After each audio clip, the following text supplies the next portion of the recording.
자, 이게 고3 17년 7월 학평에 나왔던 지문인데요. 일단 지문이 깁니다.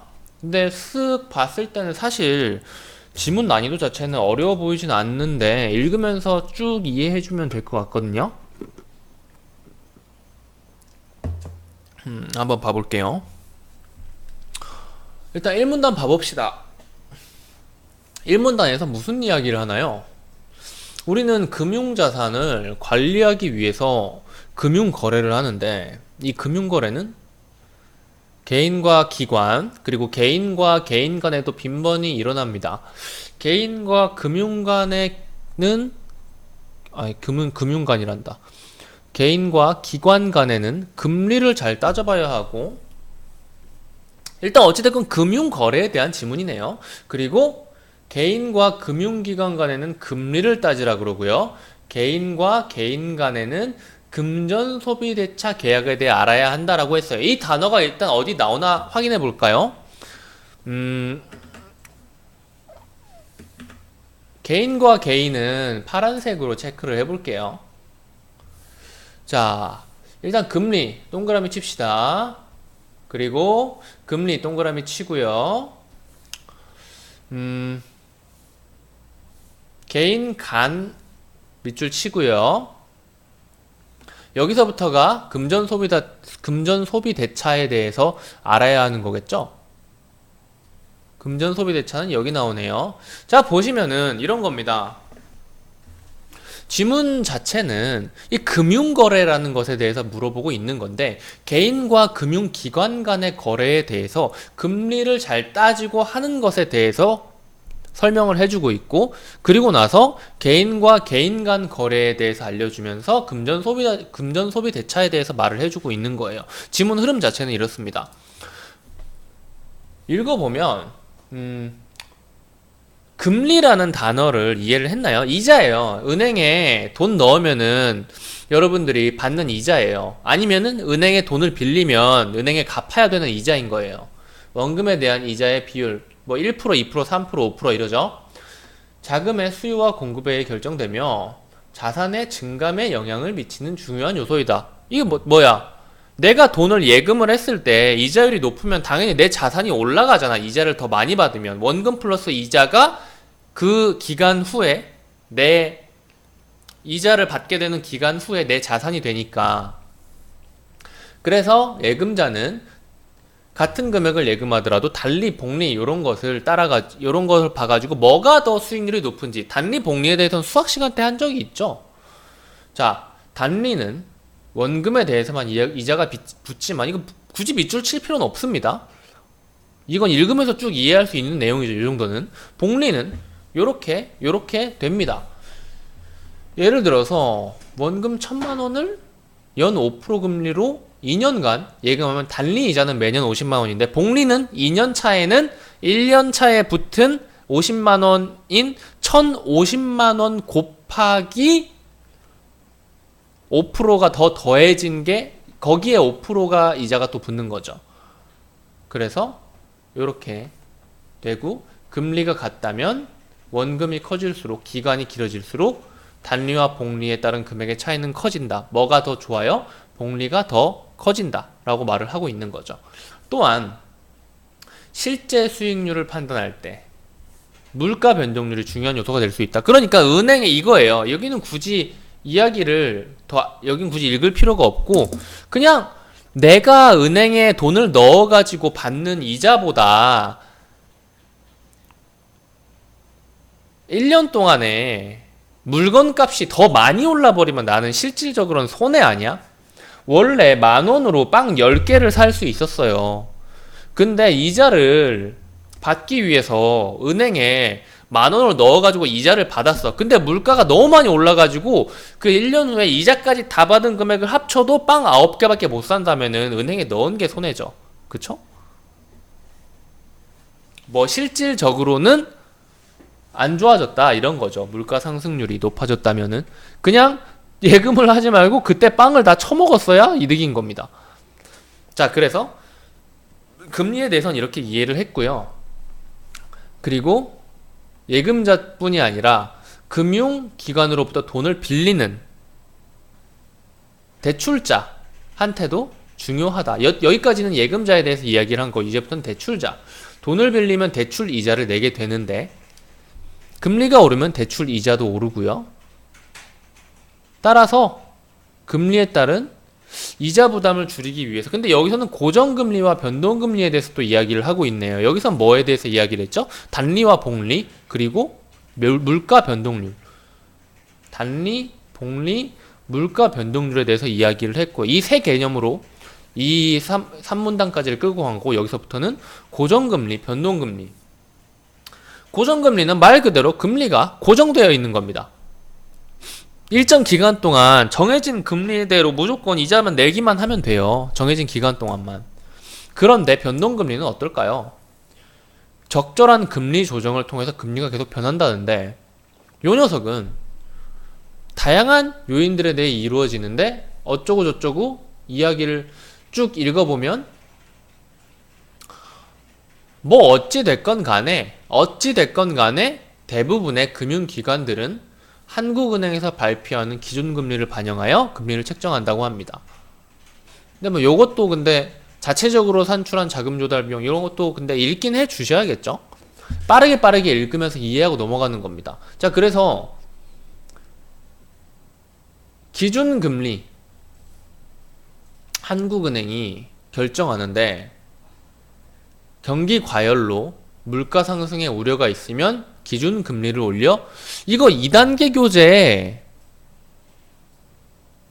풀어봤나요? 풀어본 학생도 있고 아직 안 풀어본 학생도 있을 텐데 2단계 교재 좀 풀어봤으면 좋겠는데, 안 풀어봤다면은 이 금리에 대한 이야기 되게 많이 나와 있거든요. 경제지문 모아놔가지고. 그러니까 이런 거예요. 여기는 제가 설명을 좀 해줄게요. 그러니까 이 기준금리를 높이면은 어떤 일이 일어나느냐? 왜 경기 과열로 물가 상승의 우려가 있으면 기준금리를 올려서 경기를 안정시키느냐라는 건데, 금리를 올리면 어떻게 돼요? 일단 금리가 뭐예요? 이자잖아요. 이자율이 올라가면 예금을 해가지고 이자를 빨아먹고 싶은 사람이 많아지겠어요? 적어지겠어요? 이 전부 다 내가 더 이자를 많이 받을 수 있다고 생각한다면 많아지겠죠. 그래서 돈이 은행으로 들어갑니다. 그리고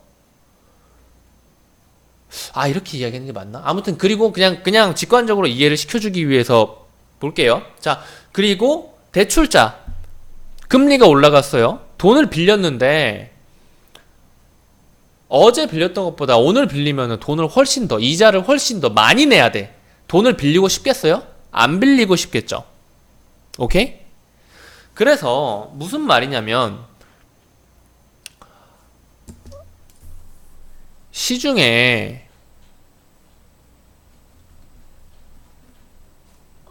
이런 이야기를 해봐야 돼요.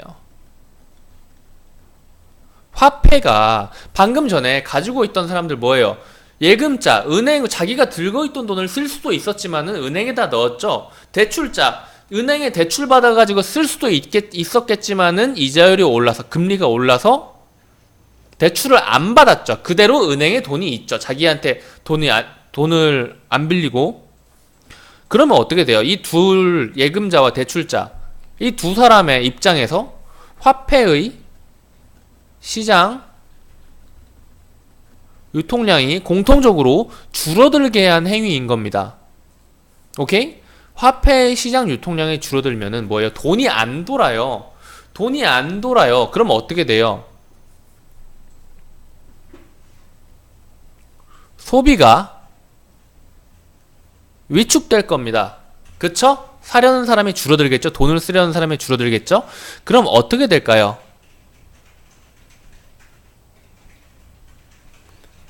물가 상승률은 어떻게 될까요? 사려는 사람이 많아야 물가가 올라갈 거 아니야. 그쵸? 물가 상승률이 저하 또는 주춤하게 될 겁니다. 이것이 바로 경기 과열로 물가 상승의 우려가 있으면 기준금리를 올려서 경기를 안정시키는 원리인 거예요. 자, 그래서 뭐 기준금리와 변동금리 구분해가지고 이 부분은 읽어주시면 될 것 같고요. 그리고 나서 넘어갑시다. 금융거래는 개인과 개인 간에도 이루어집니다. 이제부터 파란색으로 해줘야겠죠? 이때 발생할 수 있는 갈등을 예방하려면은 민법은 금전, 돈을 빌려주는 것을 내용으로 하는 계약을 금전소비대차라고 규정하고 관련 내용을 명시하고 있다. 금전소비대차라는 녀석은 그냥 우리끼리 돈 빌려주고 돈 받는 그것을 바로 금전소비대차라고 말하는 건가 보네요. 자, 그래서 이것은 돈을 빌려주는 채권자, 돈을 빌리는 채무자의 합의를 우선시하는데, 이게 무슨 말이냐면 깜빵에 보내지 않는다는 거예요. 합의만 잘 되면은, 안 지켜도. 형법에 저촉되지 않으면, 민법으로는 깜빵에 안 가고 그냥 개인들끼리 합의해가지고 배상금 주고, 배상금이라고 하면 뭐하다, 돈 주고 그냥 퉁치자, 잘못했다 돈 줄게, 이런 게 민법이거든요. 민법과 형법의 구분은 그렇게 보시면 돼요. 형법은 감옥에 가야 되고요. 민법은 감옥에 갈 필요가 없는 겁니다. 아무튼 자, 첫째, 채권자와 채무자는 이자에 관한 사항을 서로 합의해야 합니다. 그래서 그거에 대해서 이제 이야기를 해주는 거죠. 사실 근데 이 부분은 우리 인생에 살면서 그렇게 크게 엄청나게 뭐 알아야 되는 내용은 아닌 것 같은데, 나는 이거 아직까지 모르는 내용이거든. 실제로 이런 관계에 있어 본 적도 거의 없고, 아마 여러분들도 거의 없긴 할 텐데, 읽으면서 아, 이런 게 있구나라고 생각해 두면은, 뭐 결코 손해는 아닐 겁니다. 그래서, 사실 이 부분은 굳이 제가 설명해 줄 필요가 없을 것 같아요. 그냥, 첫째와 둘째 그냥 체크해 주시고, 그리고 인적담보, 물적담보가 뭔지, 보증. 보증.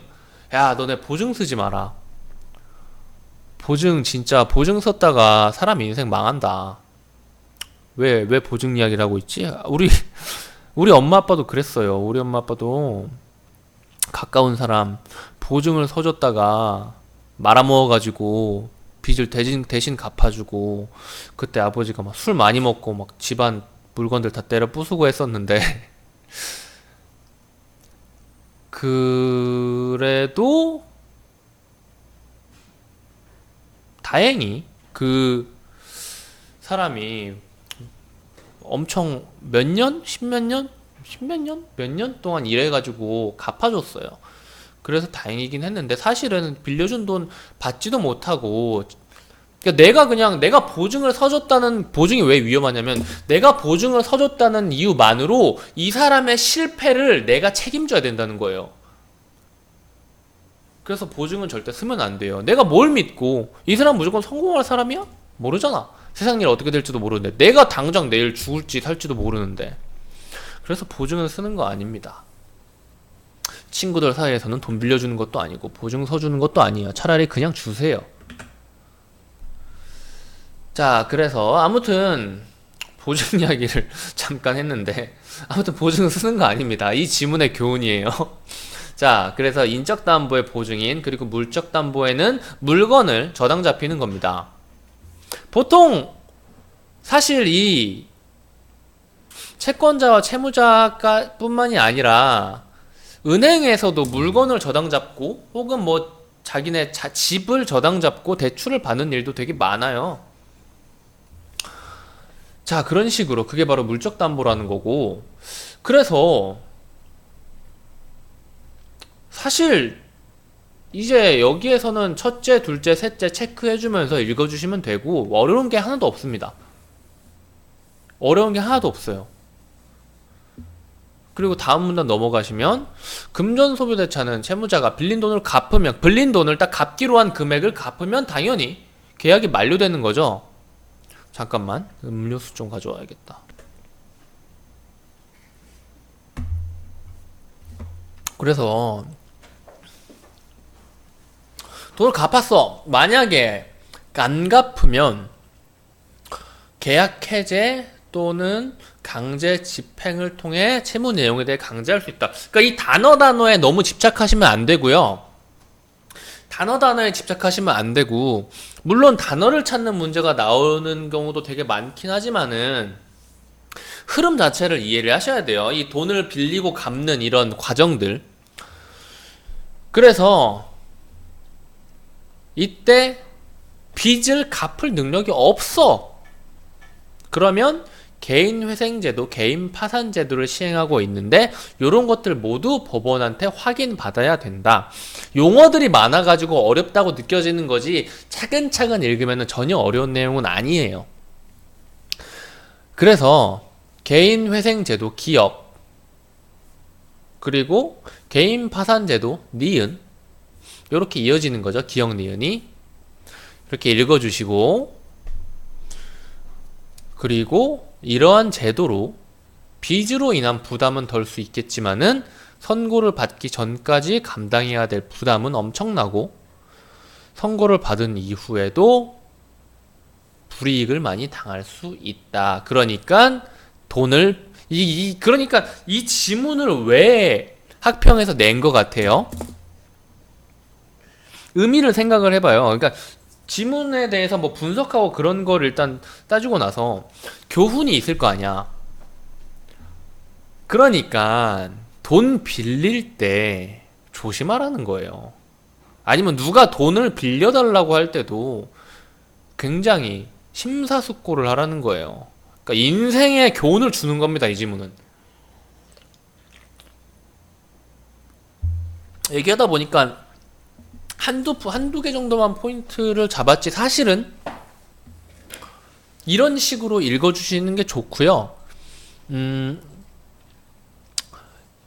제가 말한 대로 이렇게 체크하면서 읽었으면 사실 지문은 긴데 지문 읽으면서 걸린 시간은 그렇게 길지 않았을 거예요. 그리고 나서 문제를 보고 지문으로 다시 문제에서 요구하는 말을 지문에서 찾아서 풀어주는 방식으로 하시면 될 겁니다. 한 글자 한 글자 다 읽으려고 했으면 아마 몇 번 앞으로 돌아갔을 거고요. 그러다 보면은 시간도 엄청 오래 걸리게 됐을 거예요. 그렇게 하시면 안 됩니다. 아시겠죠?